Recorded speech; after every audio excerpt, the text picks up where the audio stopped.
Hello, everyone, and welcome to The Way is in Training. This is a podcast exploring how warriors should train and fight, as well as how they should live. We will talk about technique, but we'll also dive deep into fitness, mindset, and strategy. We will explore leadership and philosophy as well. So whether you are a young soldier, a veteran police officer, a responsible armed citizen, or simply someone looking for an authentic life, let's examine how the lessons of combat and preparation for it can help us fulfill our potential. Let's explore the way together and learn how the discipline of training can show us our true selves amidst the chaos of life.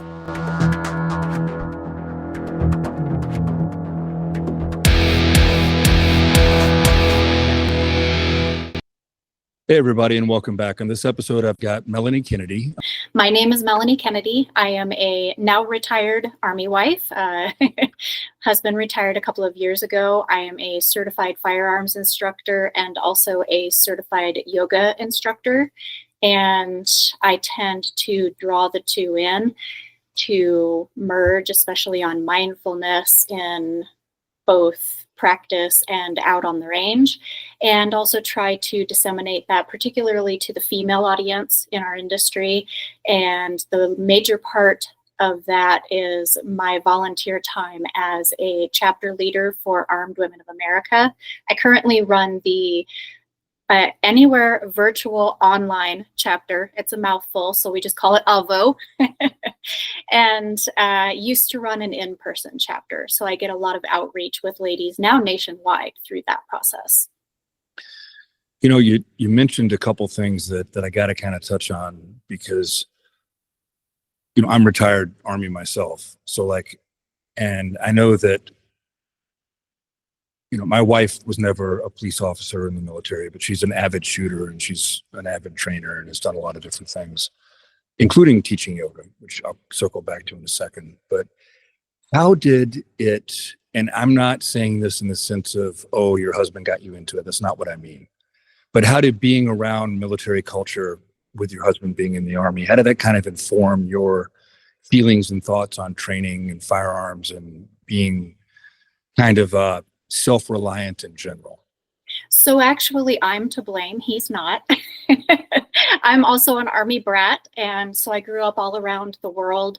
And the reason I initially got into training with firearms and generally with situational awareness was because of an experience that we had when my dad was stationed in recruiting duty down south. We had some wild animal issues that rural areas, there's just not enough police, as you well know, to get out there every time you need them at your beck and call. So we had to learn how to take care of those things ourselves.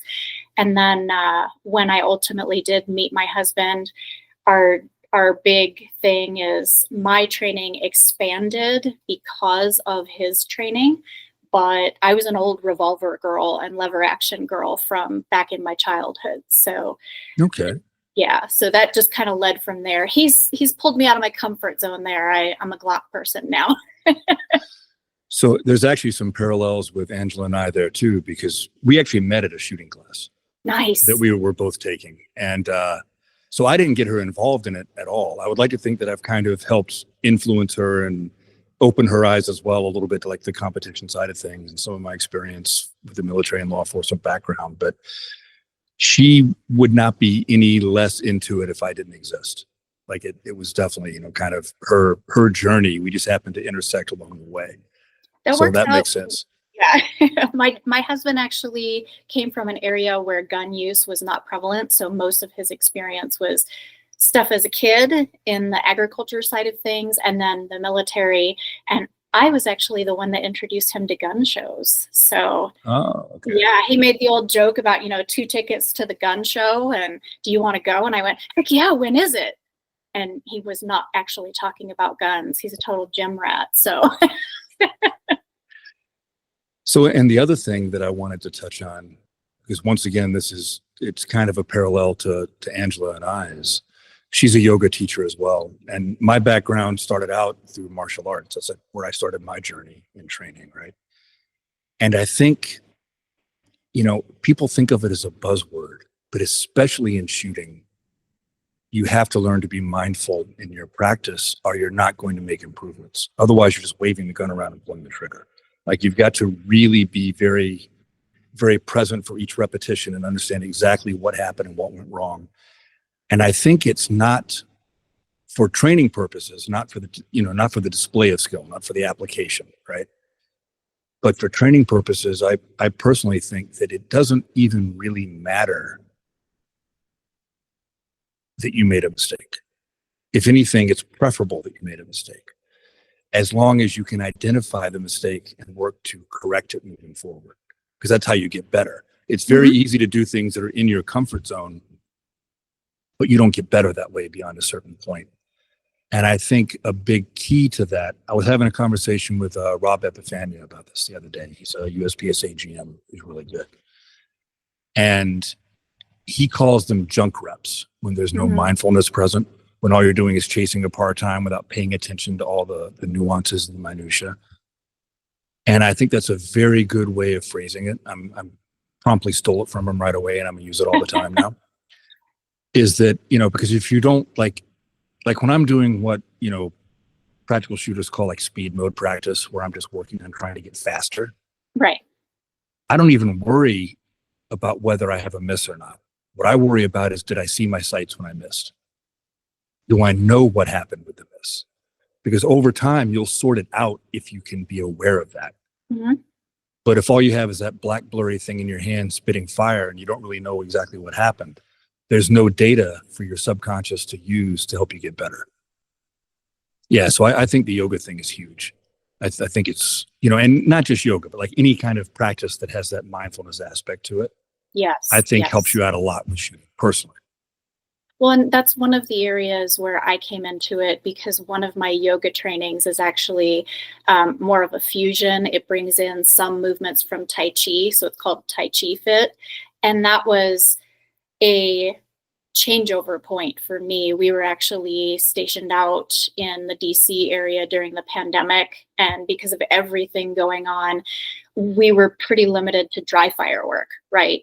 And at the same time doing these online trainings, and I took this Tai Chi Fit class, and that was one of the things that she was talking about, is just having that energy focus.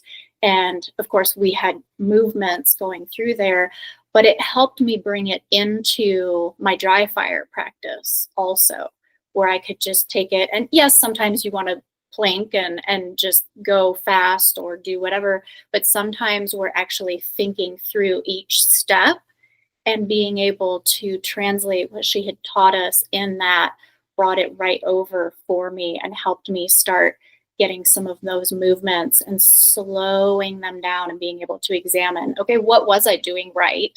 So we have that success that we can build on, but also, where do I want to improve? And it's not I'm just the worst shooter today type feeling.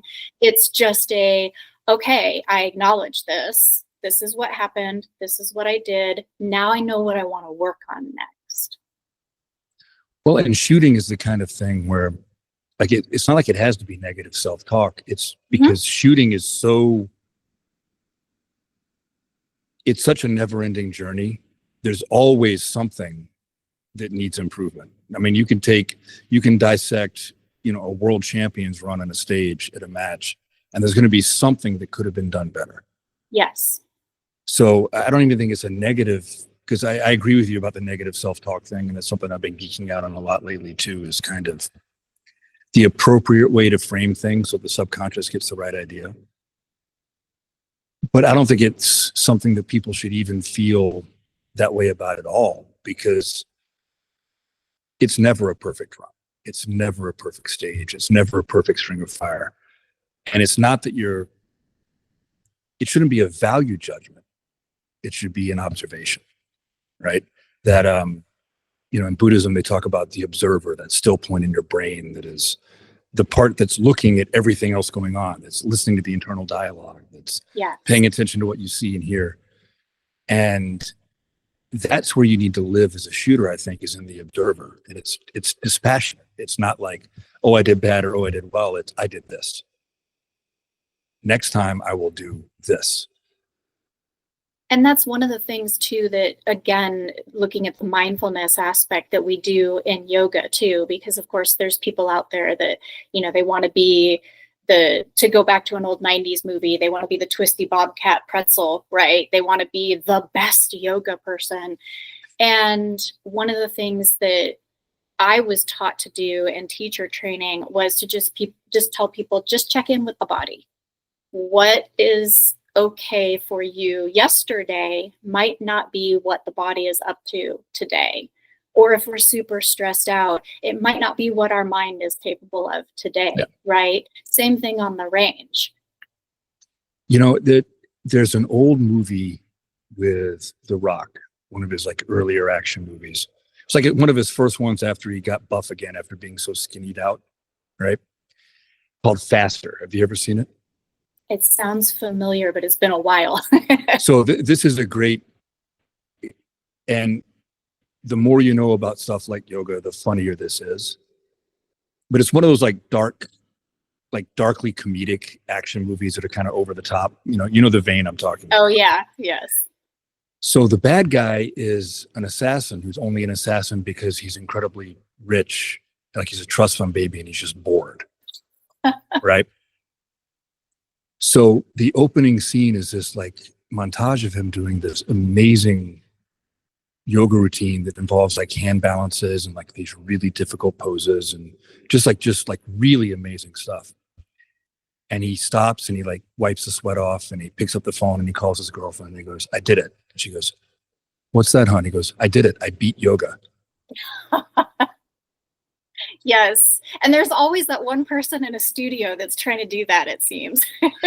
But the thing is, like, it's like that's the wrong way of, and trust me, I'm a very competitive person by nature, right? But that's not how you want to look at training for anything. Like you never beat it. There's no, it's all about that process. If you think about the process, the results will come. If you demand the results, they won't come. And yeah, that's how you get wrapped around the axle too. If we're challenging ourselves, that's one thing. But if we're just trying to beat whatever the thing is, we can become so focused on that there's not any personal growth. There's not any actual learning in that. It's only the competition side of it. Well, and that's where I think, because people tout the character development benefits of training hard for something quite a bit, and I agree with that. Like that's one of the most important benefits of it. But in order to get the character development benefits right, you have to do the training right, and it's got to be kind of that same. It's this eternal process. I'm forever sharpening myself. It's not, well, I did this and now I arrived, right? And I think too many people look at it the wrong way. And you either get, in the one camp of people looking at it the wrong way, you get the person that achieves whatever that transitory goal was that they had, and they just drop out and never come back. Or you get the person where it just becomes purely about the competition. But the problem with that is that eventually you will no longer be able to maintain that level, whether it's life demands, age, injuries, because your training stopped then. Because Right. it shouldn't stop then, right? So what becomes your motivation when you're like me and you're 57 and have had, all these surgeries and all these injuries? I'm not going to be able to outperform the person I was when I was 25. That's just not going to happen. But I can outperform the person I was yesterday. I love that you brought that up, because I'm a couple years behind you, but not too far. And I've been reading a lot about aging. And of course, for women, there's much more in social media and those kind of things about this now than there were maybe for our mothers or grandmothers, and the medical issues that come up, right? And a couple of years ago, I was working on some weight loss and was like, oh, when I was 18, when I was 25, this is how I was built. And then I realized, who cares? Yeah. I was also chasing babies around and 25, 30 years old, running after toddlers and that kind of thing. Whereas now it's about what can I do to get that muscle? What can I do to preserve the bone? It doesn't need to be about weighing the 100 pounds that I did back in the day. It's about how do I make sure that if I fall, I can get up tomorrow. So it changes Yeah. completely as we age.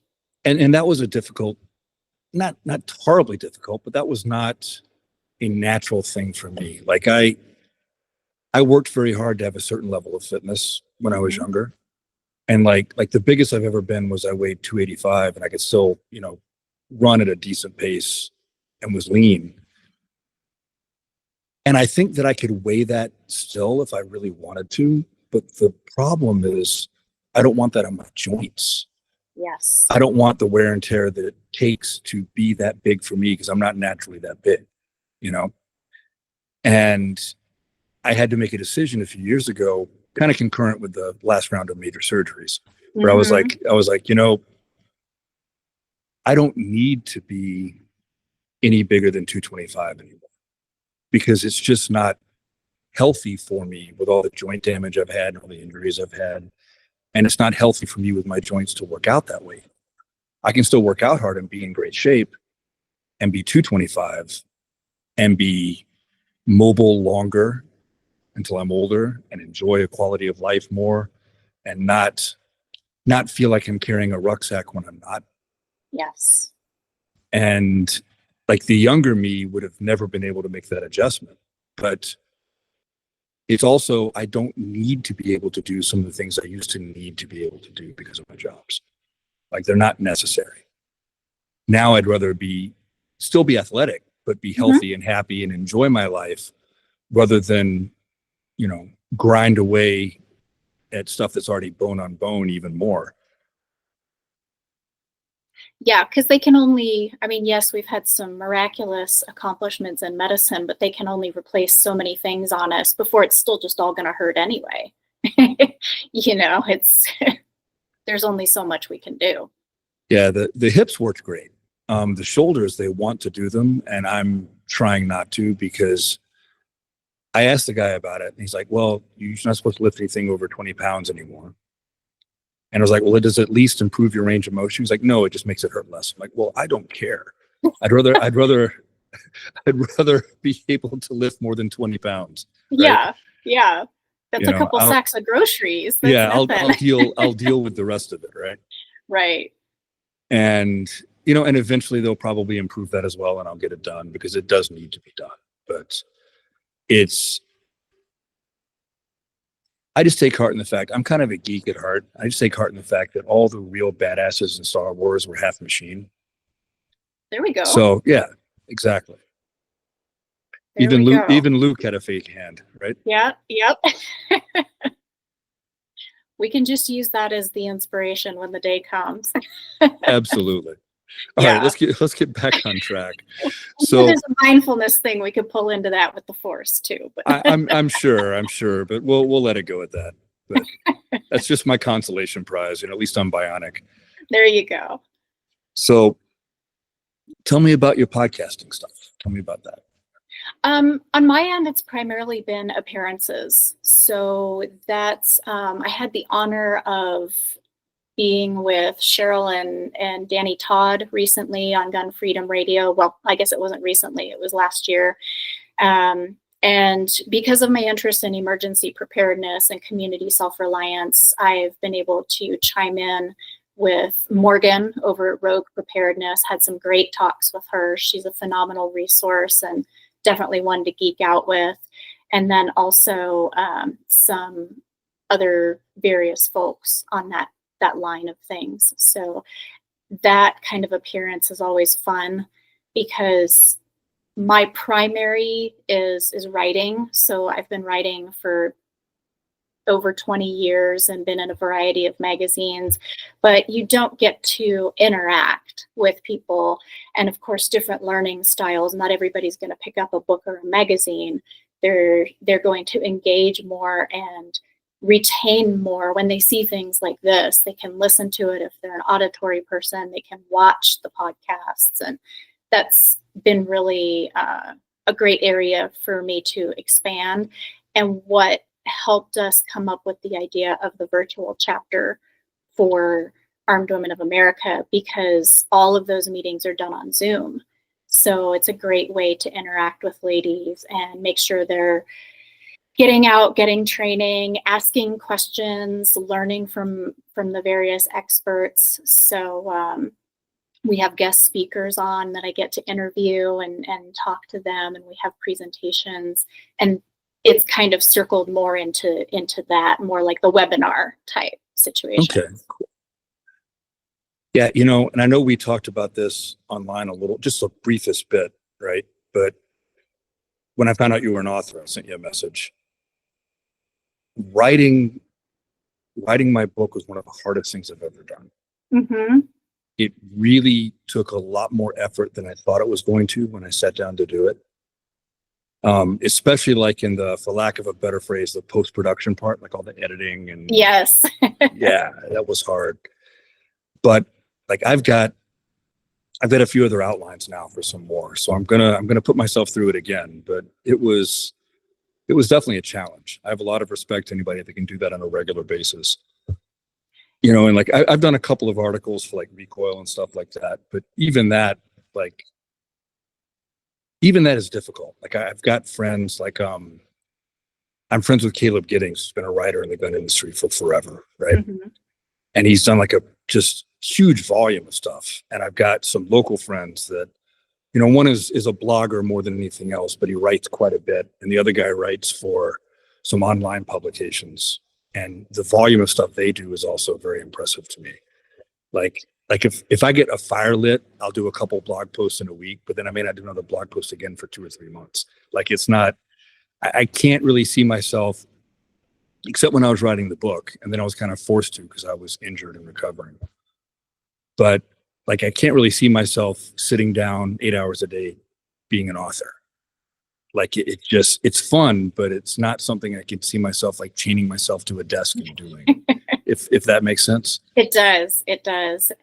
Because it's a lot of people, especially because self-publishing has become such a thing thanks to the technology that's developed in those areas the past 10 especially years. A lot of people don't realize, like you mentioned, the editing, proofing, layout, graphic design. If people are trying to do those things on their own, you're a one-man band, right? It's so time consuming. Or if you're working with a team of people, like when I was more in periodicals working at homeschool publications, thank goodness we had good graphic designers, because that is not my lane.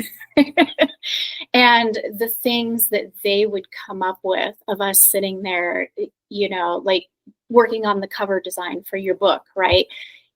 The people that can take what's in your brain when you're sitting there saying, I want it to look like this, but not this, but yes to this, but no, and you're dialing those things in and working with a team to do that. It's a full-time job. And a lot of people look at it and go, well, when do you actually write if you're doing all of those things? Because they don't even understand all those other things that you had to do to get your book out of your brain and over to a final product, which I have held in my hands, as we've had that conversation about your book, because I got it in Kindle at first. And then I was like, nope, just highlighting on Kindle is not doing it. I need to get the highlighter and the Post-its. And so to have that final product, there's just hundreds of steps, and it's a lot. It took a lot, and it was kind of meant to be. I didn't really think I was going to write another one. Like it was meant to be kind of a one and done thing. And I was trying to get as much as I could of kind of the way I think about things and look at things into it. And it wound up being very, like, I wouldn't really call it like a lot of shooting books and training books and self-defense books, which I think mine is kind of all of the above, plus some other stuff. A lot of them are very much manuals, and there's nothing wrong with that at all. Like you need that stuff out there. But I think because I was trying to get like my personal take on things out there, that it wound up being very much more a, here's what I think about this and go figure it out for yourself, rather than here's the 4 steps in a draw, right? Right. And I think that's like, I personally kind of think that's a good thing, because I think there's not as much of that out there these days. And there used to be a lot more of it out there historically. Things like the Book of Five Rings and the Tao Te Kundo and Sun Tzu, and like the swordsmanship treatises from Germany and Italy in the Middle Ages, or, you know, Munenori Yagyu talking about swordsmanship. Like, none of those books were manuals, right? They Right. were all like meant to be thought-provoking, kind of a light shining you on the beginning of your path, and then your path is still your path. And that was kind of how I felt about it. So I don't know, as an author, you tell me, did it kind of come across the right way then? Because that was kind of, It you did. know what I'm trying to It say. did. I you think know? I told you about this, but I know your viewers will get a chuckle. So my youngest is in college and is taking college calculus. And your book actually ended up thicker than his calculus textbook. I remember when I started writing it, I was hoping it would be 200 pages. Like, that was like, I that think was you my, made it. I think I made it. Yeah, I think it's like 443, I think. Something like that. But it does, because you're trying to cover different bases, right? And one of the things that I noticed, and for, as you know from your wife's training, for yoga training, we have education that we have to do outside of just a teacher training manual, right? Depending on how many hours of teacher training you're going through, you dive into things like the Bhagavad Gita and things like that. And that was where it became familiar for me with the way as in training, is having read Bhagavad Gita. I don't look at it and go, oh, it's a story about a guy that's trying to decide whether to go to war or not, right? Yes, that's part of it, but there's all these other things. There's stories, there's allegory, there's information, and then you have to take it and apply it to your situation, which is why I was breaking out the highlighter in both books, right? Because it's a constant self-analysis. And I know you know this from competitions and that kind of thing. We're constantly looking at the things and going, does that even apply to me? Or do I already know that part? Okay, where do I go from here? So the things that are familiar, as I was reading, I was like, oh yeah, I've heard that before. And of course we bring in the military, right? I'm like, my husband has said this to me 12 times, because he's like, this is how we do this. This is how we do this. But for someone who is a visual learner, he can say that to me all day long. But until I see it in print, it's not going to stick in my brain as well. So he was laughing because he was at work, and I'm messaging him like, oh, this sounds familiar. And he's going, who is this dude? And I'm like, yeah. I don't want to type a message that long, right? But it was able to help me see, okay, these are the areas where I've picked up what he's said, because it is familiar to me. I just couldn't enunciate it to anyone else. Like, I wouldn't have phrased it the way you or he have. But then from there, I could look at the other information you were offering, and I could say, okay, where do I want to go next? Real quick, Melonie, why don't you tell everybody a little bit about yourself? So something else I wanted to ask you about, because I know, like you said before, and we had talked about, you know, off the air. Seems so strange saying that, like I'm some kind of real journalist. Off the air. So I know we talked about this before, both offline and off the air, right before the podcast started, about you doing the Armed Women of America. So I'm kind of curious as to how your training has informed that and how you get involved in that. And tell me more about the virtual chapter, because it actually seems pretty cool. I'm kind of involved in something similar for competition with Rob Epifania, the USPSA Grandmaster I told you about. He's got a Zoom call every Thursday. Nice. And I don't do it as often as I should, because there's a wealth of info in there, and he's a great guy. But it sounds like you might have something kind of similar going on with this. So tell us about it. So Armed Women of America is a women's nonprofit that was originally a few years ago known as the Well Armed Women Shooting Chapters.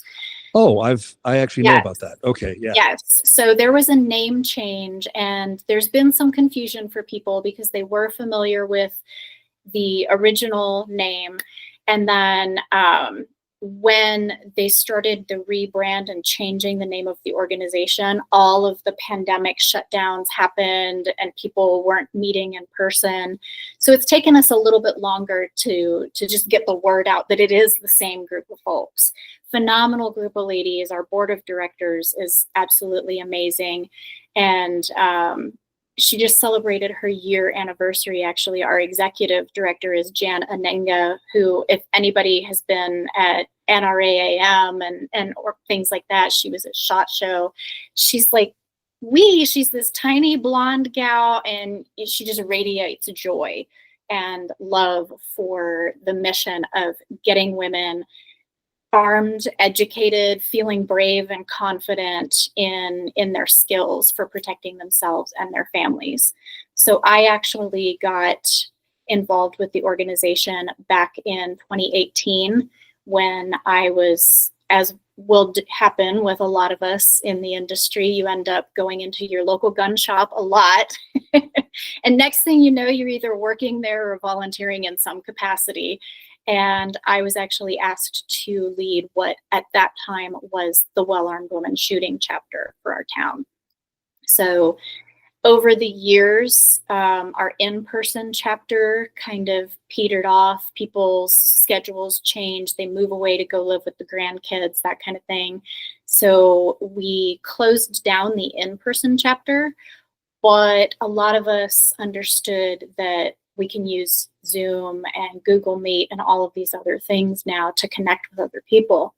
And Jan and the board were very supportive when I said, well, when we were stationed out in DC during all these closures, I was leading these virtual meetings anyway for the ladies back here in Arizona. So why don't I do that at a national level?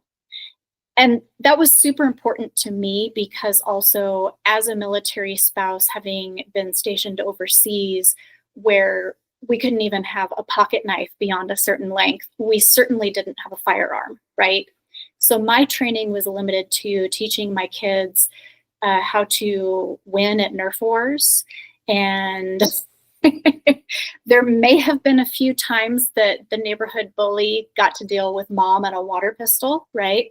But So just as an aside, my son had an M249 belt-fed Nerf gun. Nice. I could have used that a few years ago in those Nerf wars. This is a few years ago too, but it was Yes. battery powered, and you would like put all the Nerf bullets in the belt and it would feed the belt through and put down suppressive fire. It was great for ambushes.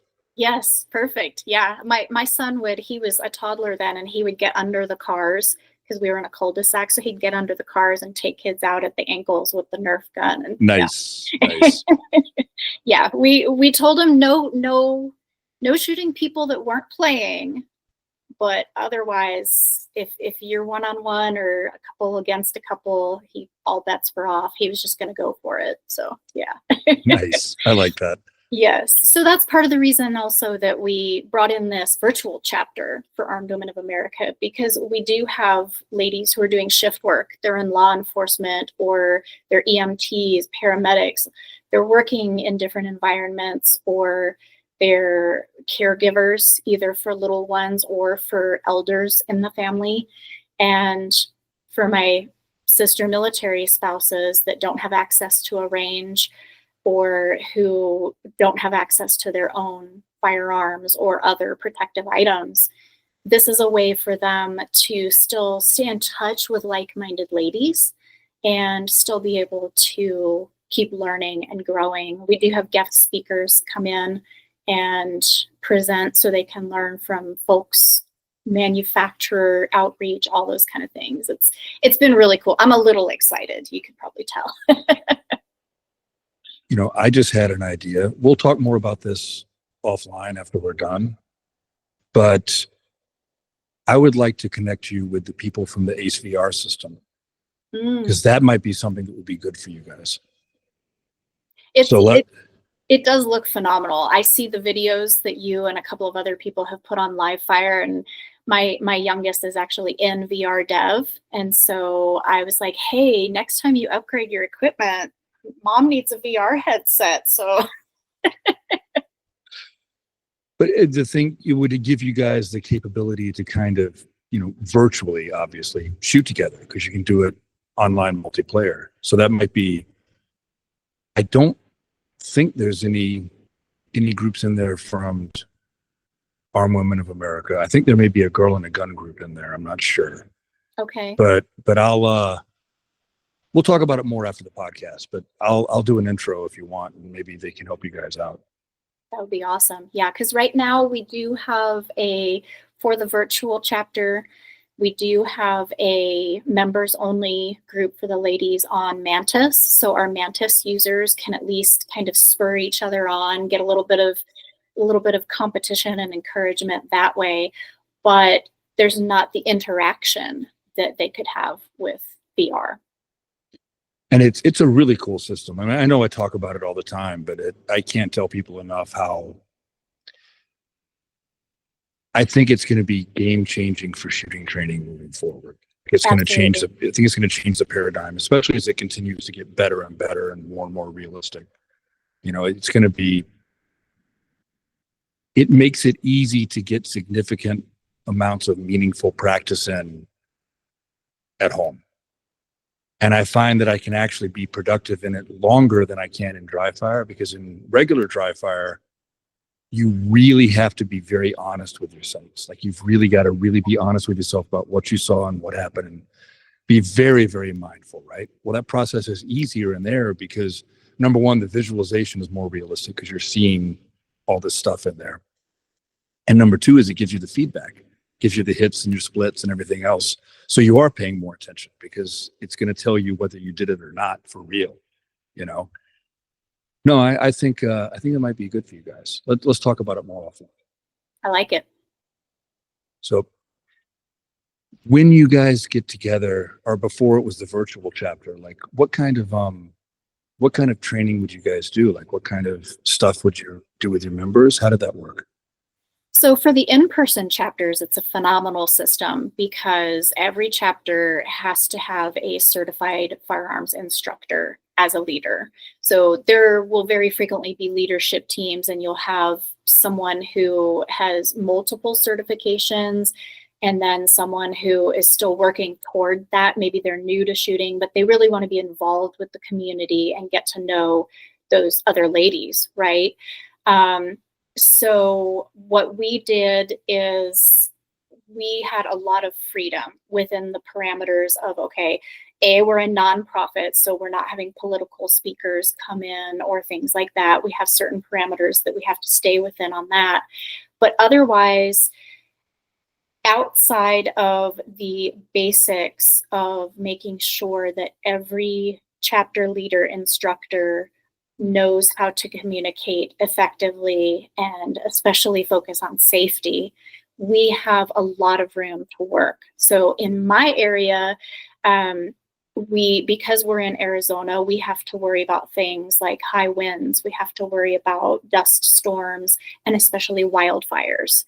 So for me, it was important to make sure that our ladies aren't just going to the range. We did have meetings at the range with training, but they also had access to information from our local fire chief. And one of the other things that I feel very strongly about is if you are going to learn how to make holes, you need to learn how to fill holes. So we got him in to teach a stop the bleed course.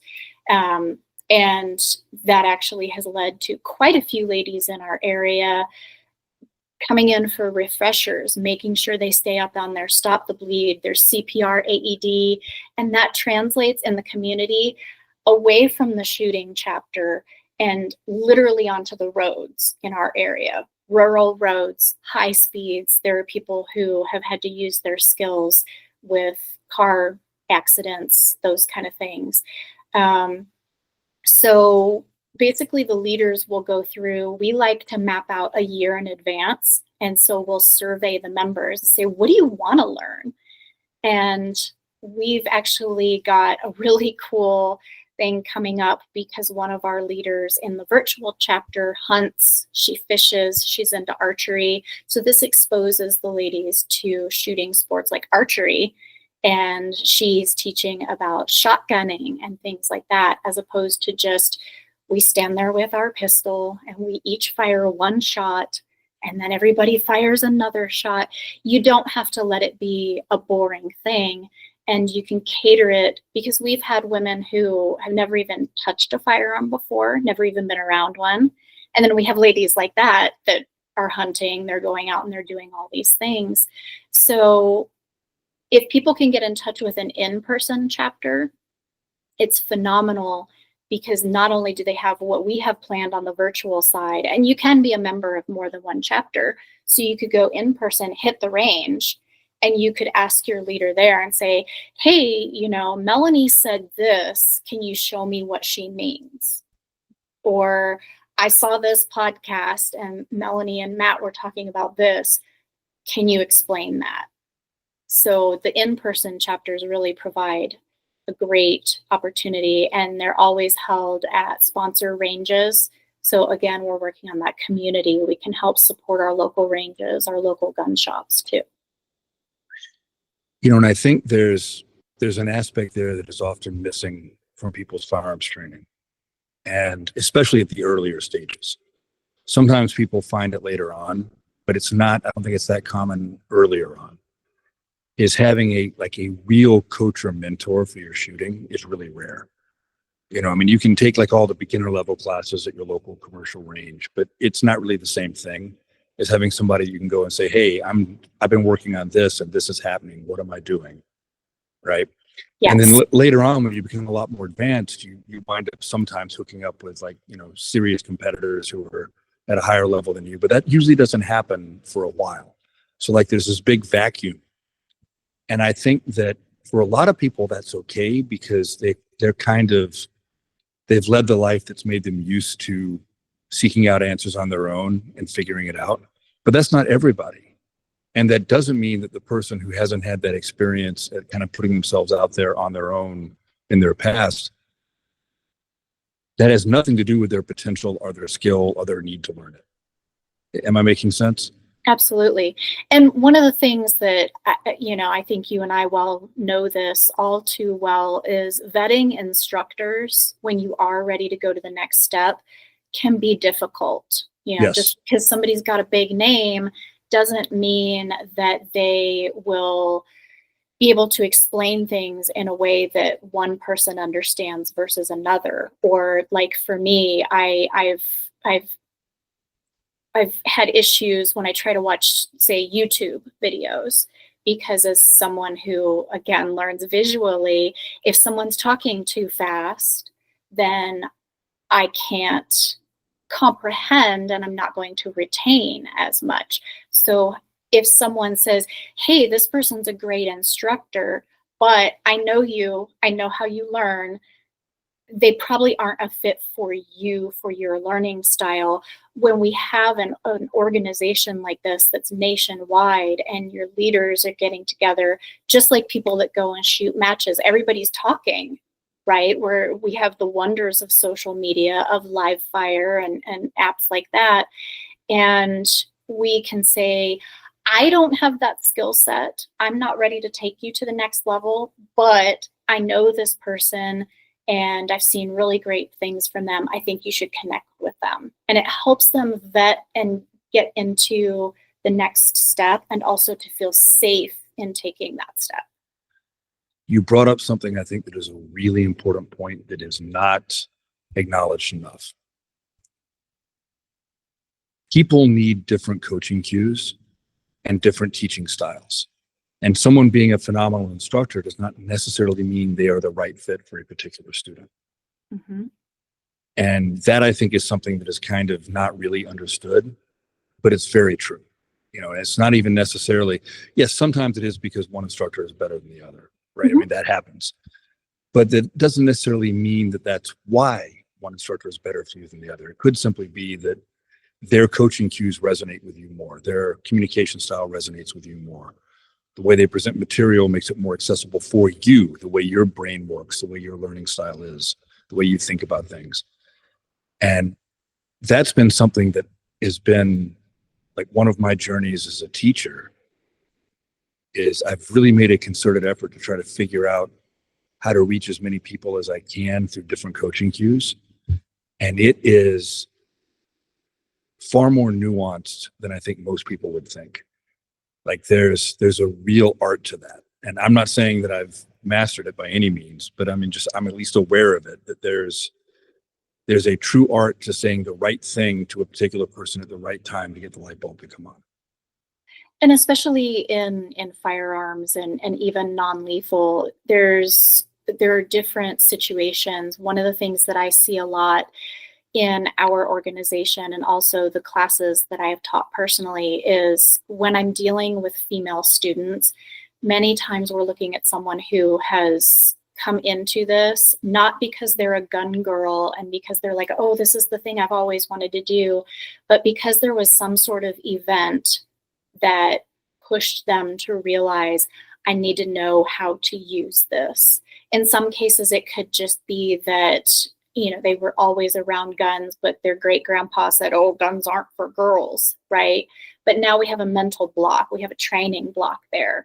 That means that instructors and coaches are going to have to talk to them a little differently because they might actually have to be told that it's okay that they're even in a class.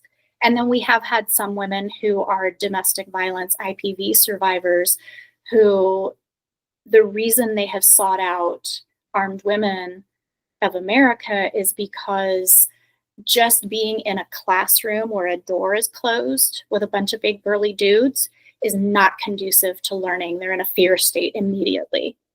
So we have to overcome those things on top of learning styles, right? We have to be able to be that one that says, hey, it's okay. I'm not going to touch you unless there's an emergency. We have a safety issue. I'm just going to be here, but I'm going to be by you. And that might be what that student needs. And that's not limited to females either. I've had male students that have gone through some things that it's like, I'm just here by you. I'm letting you know where I am. I'm not going to touch you. I'm not going to yell at you. We're going to fire one round and we're going to check in, see how you're doing today. And some people need that too. So as an aside to kind of reinforce this, so I became a firearms instructor for Chicago PD when I worked for them pretty early on in my career. Very early on, as a matter of fact. And at the time, kind of the old guard that was running the range and they were good guys, like they were my friends. I liked them as people. But they had this drill sergeant mentality about teaching recruits firearms. Yep. And they didn't mean for it to have this effect, but the unintended effect it had on literally an entire generation of cops in Chicago was that far more of them hated going to the range than would have otherwise. Just hated it. They hated it because they got yelled at when they went to the range. Yep. And the problem I have with that is even in the military, in basic training, the one place you don't get yelled at by the drill sergeants is on the range. You know what I mean? Yeah, you've got enough stimulation already. You've got sounds, you've got smells, you've got all this new learning to do. And and I do see that actually talking about instructors too. Like I have seen people that because that's the way they were taught, they think that's the way we teach.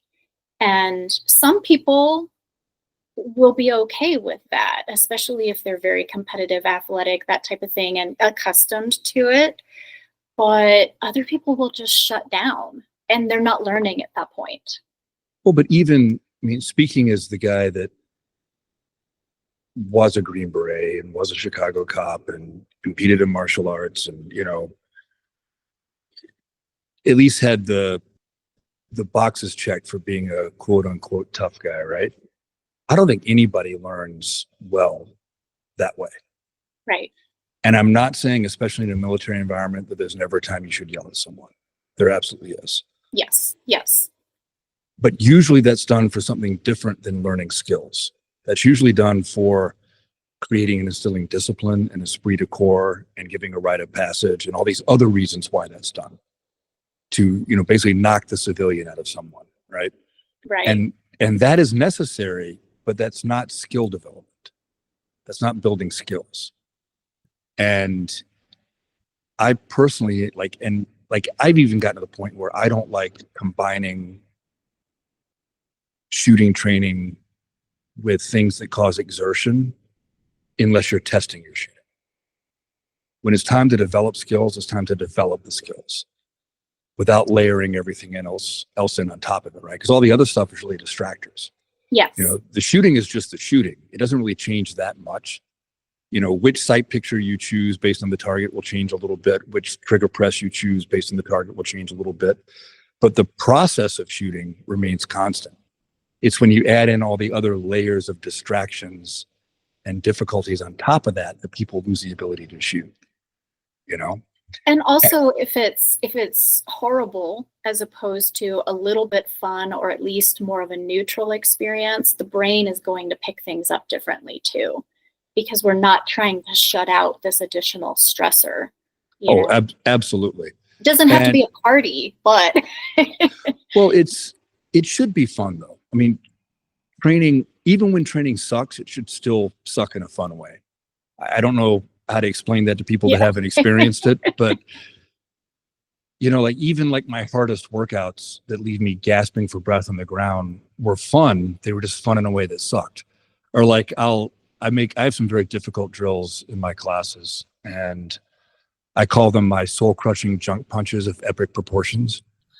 And I do that to kind of make light of the fact that they're difficult, because they're difficult for a reason, but it shouldn't be disheartening that they're difficult. And I'm trying to get that across to the student, right? And we get the bigger sense of accomplishment too when it is something that's that challenging. The fun part is, holy cow, I did it. It's that moment of, and you get to breathe and you get to start to re-regulate a little bit, and you go, I can't believe I actually just accomplished that. And that's what makes it fun.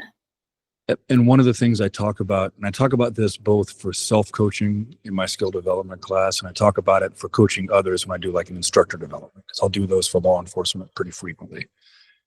And those drills, those really difficult drills, right?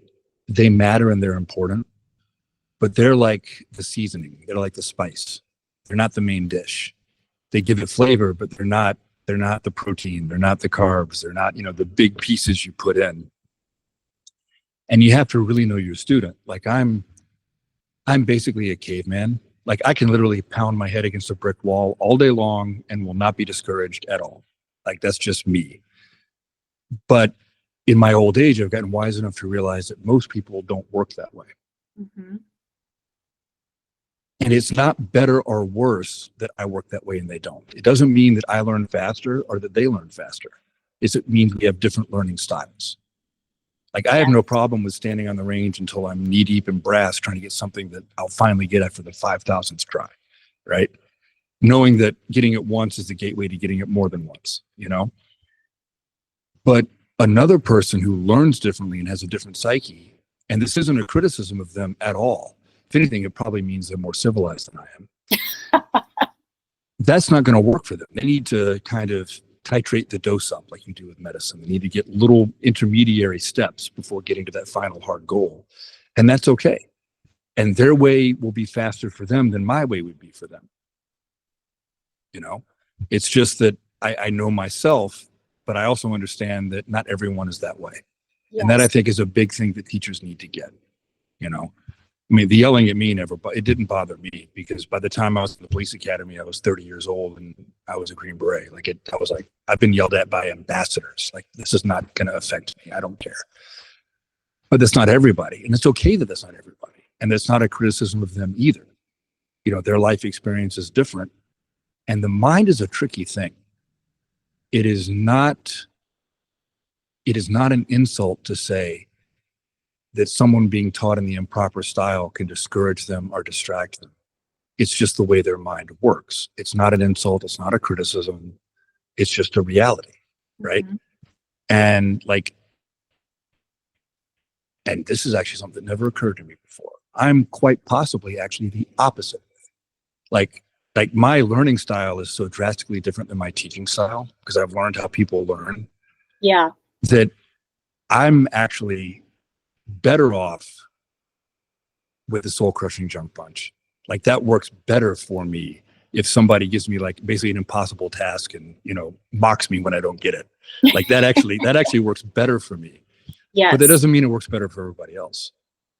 And as teachers, we have to remember that. And I think that's hard to do. We tend to think everybody should learn the way we learn, that it's somehow better. And that's just not the case. And it's also just so easy to forget when, especially when we're teaching, because for the most part, you're not a firearms instructor unless you're passionate about it, you know? And so it's easy to get into the flow and forget that we may have to adapt things in there because you just you know what you're going to say, you know what you're going to demonstrate, and we get into the flow of it. And I bring it back to yoga again, because if we're doing a yoga flow as opposed to we're holding one position at length, we don't have as much time to look around the room and see how are those students reacting to what we're saying. Are they cued in? Are they looking at, say you're demonstrating some kind of grip or draw or something like that? Do they look engaged or do they look confused? If we're just in the flow and we're moving, we don't have that time to check in with them. Just like if we're going through a bunch of yoga poses and we're not taking a moment to look around, we could have somebody that flopped over because they lost their balance and we don't know. So it's not even a denigration on any instructors that go, right? They're more high speed, faster cadence. They just have a certain delivery. It's just that it's also when you have the stress of presenting information to your participants, your brain is doing things too. Oh, yeah. That has to, it's distracting you just as much because you're going, am I projecting? Am I showing the right thing? Shoot, I wanted to make sure I showed them this. Our brain is doing the same thing just as everybody else in the room is as they're trying to listen to us. Oh, and I find, just like I personally think that the stress of competition is greater than the stress of combat as far as like performance stress, right? I think demonstrations while teaching are a higher level of stress than shooting at a match. That makes sense. Personally, for me, Yeah. at least, right? Because there's a certain expectation of you and you want to lay it all out. Like you don't want to hold back. You don't want to shoot it comfortably and safely. You want to show them a good run, and like that kind of goes in parallel, I think, with what you were saying about how the things are going through our brains too, and they are. You're trying to make sure you hit all the high points, and especially if you're the kind of teacher that tries to modify your POI as needed for the current group of students. And once again, I'm not making a value judgment about either way, right? I know instructors that have a very set script for their classes, and they're great instructors and they teach great classes. I know instructors that are totally winging it and they teach great classes, and I'm kind of in the middle. Like I have a framework, but I'll come off the framework if I feel I need to because of what's going on with the students. Yes. And I prefer that way. I think it gives me flexibility while still having structure. Because what I've noticed, a very good friend of mine, really good friend of mine, who's a phenomenal shooter and teacher, is very freeform with his instruction. And it literally shuts some students down because they just can't do it. They just can't learn that way. They just can't kind of be on the fly, right? They need more structure. And I've got other friends who are phenomenal instructors who are very, very, I do this for 15 minutes and 25 rounds. I do this for 15 minutes and 17 rounds. I do this for, and some people learn great that way. But I would rather have a little more flexibility to explore something that I think my particular group of students needs in the moment. that my general group of students may need a little bit differently, if that makes sense. Absolutely, especially because if we leave room, Q&A sessions, can sometimes be that moment where nobody wants to raise their hand and ask the question. They don't want to be that person, right? So the more spontaneous opportunities are there when if you just look over and see somebody and they're looking from a certain angle and you can see the wheels are turning. They're trying to figure something out, or they've had some sort of idea that has cropped up, and you can look over and go, I see the wheels turning. What's up? And they can either ask their question, or they can be like, no, you just made me think of this. And we can rabbit trail for a minute or two, but then come back to the primary framework. It does give more room for, I think, for certain folks to also, they don't even know what questions they have, so they don't know to ask it, especially when you get higher and higher in training, right? And I've even gotten to the point, so like I taught firearms in institutional settings in both the military and the police, right? And things were very regimented there. You had your POI, you had your terminal learning objective, your enabling learning objectives, and all these other things, right? Task conditions and standards. So in that context, it was often lecture followed by practical, right? I have gotten to the point where I give as little pure lecture in the beginning of class as I can possibly get away with. I'll do intros, I'll do housekeeping stuff, safety stuff, and then the rest of the lecture is literally mixed in with the shooting.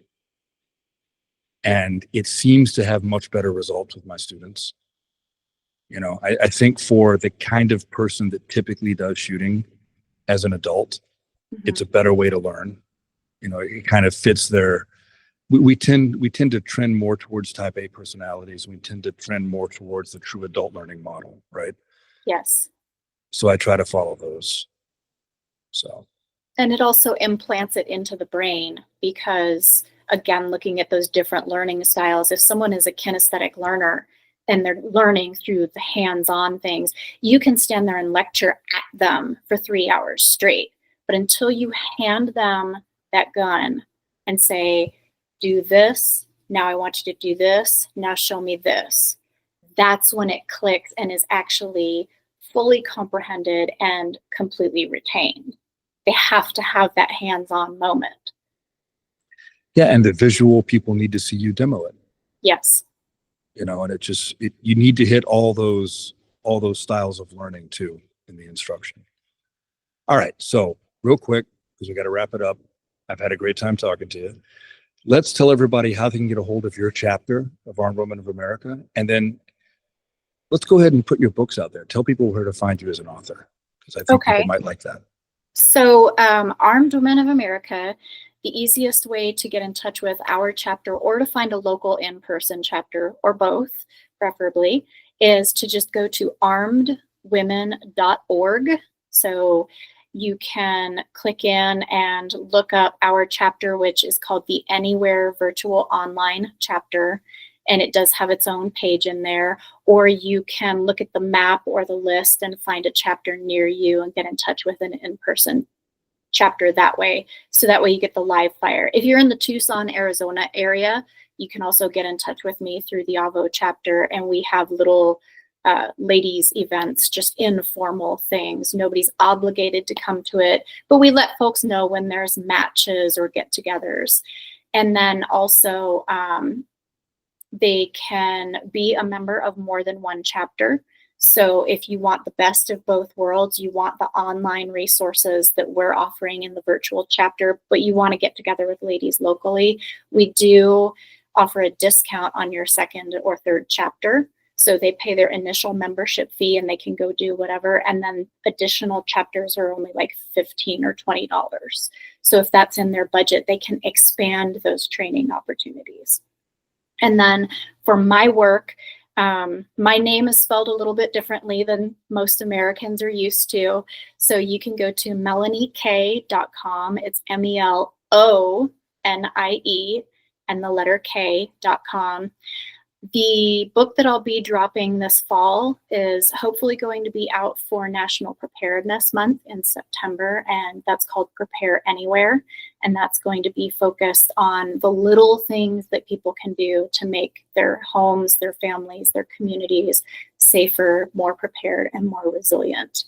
And then there's another that'll be out probably December, January. Figure that time that everybody's coming out of the holidays and looking around them and going, wow, I've got a lot of stuff. And that's called Honoring Hearth and Home. So that's kind of a mix of home organization and home care. So that'll be out when you're ready for the New Year's resolutions. I was trying to think of something witty to say about New Year's resolutions, and I have to admit I fell flat. I try not to do those. I try to just be resolved all the time. But it is so tempting when the new year comes around to reevaluate, isn't it? It's kind of it's like a natural line of demarcation. Yes, I prefer goal setting. We go through, every month or 3 months and just go, what's working, assess it, and figure out from there, which is actually an exciting thing. If the ladies are interested in our virtual chapter, or if there's gentlemen that want to pick up a gift membership for them, we just dropped a training journal that will be coming out for Mother's Day. So next week, that's going to drop. And that's like training journals in general, I think, are underutilized. And that's one of the strengths of like the live fire app. Like I use that for all my dry fire and live fire training to keep track of it now, and it's, if you don't collect the data, you don't really know how you're doing. And I also look at it from the self-protector side of things. I like to keep records. I've got a whole file folder of my certificates of completion, right? What trainings you went to, what matches you shot at, and having documentation like that. Hopefully none of us ever need it, but if we ever do, then it's right there. It's in the app or it's in print, and it shows we weren't just running around willy-nilly. We were training, we were growing, and we had to take the decision and make the decision and go from there. Speaking as a former cop, that's a very valid point. All that stuff always came up for us all the time. So yes, it is a good thing to keep track of for sure. Well, I hope everybody enjoyed this episode and the conversation as much as I did. Definitely check out Armed Women of America, either for yourself or your significant other. I think they're doing good stuff.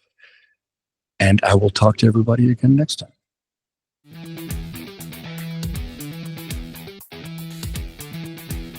Thanks for tuning in, everyone. I hope you enjoyed this episode of The Way is in Training.